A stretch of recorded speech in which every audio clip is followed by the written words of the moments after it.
News ఒకటి కాదు రెండు కాదు వందల నెక్లెస్లు, లాంగ్ హారాలు, నల్లపూసల చైన్లు, చంద్రహారాలు ఒకటేమిటి అన్ని రకాలు ఉన్నాయి. డిజైన్స్ చూస్తే కళ్ళు చెదిరిపోతున్నాయి. అదంతా చూసి ఆభరణాల మేళా జరుగుతోందని అనుకునేరు. అది నగల మేళా కాదు, రికవరీ మేళా. 6 నెలల క్రితం జరిగిన బ్యాంకు చోరీ కేసును ఛేదించిన పోలీసులు రికవరీ చేసిన నగలు అన్నింటినీ ఇలా డిస్ప్లే చేశారు.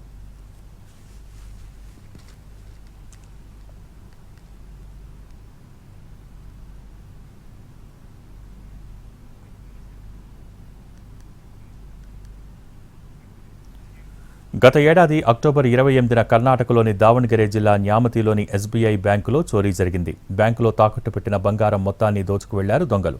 13 కోట్ల రూపాయల విలువైన 17.7 కేజీల బంగారు నగలు ఎత్తుకు వెళ్లారు. ఆధారాలు లేకుండా చేసేందుకు సీసీ ఫుటేజ్కు సంబంధించిన డీవీఆర్ను కూడా ఎత్తుకెళ్లారు.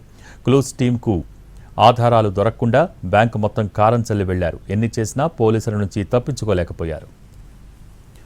బ్యాంకుకు 50 కిలోమీటర్ల పరిధిలో ఉన్న సీసీ ఫుటేజ్ను పరిశీలించిన పోలీసులు అంతర్రాష్ట్ర దొంగల ముఠాపనిగా అనుమానించారు. తమిళనాడు మదురై జిల్లాలోని ఉసలాంపట్టిలో నిందితులను పట్టుకున్నారు. 30 అడుగుల లోతున్న బావిలో దాచిన 15 కిలోల బంగారం ఉన్న లాకర్ను గజ ఈతగాళ్ల సహాయంతో వెలికితీశారు. అది కాకుండా నిందితులు అమ్మినా తాకట్టు పెట్టిన బంగారాన్ని ఆయా షాపుల నుంచి రికవరీ చేశారు.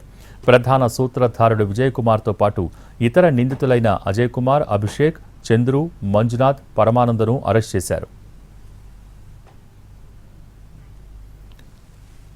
తమిళనాడుకు చెందిన అజయ్ కుమార్ బావ పరమానందతో కలిసి కొన్నాళ్లుగా న్యామతిలో స్వీట్ షాప్ నడిపిస్తున్నాడు. విజయ్ కుమార్ 15 లక్షల లోన్ కోసం బ్యాంకుకు దరఖాస్తు చేసుకున్నా లోన్ ఇవ్వలేదు.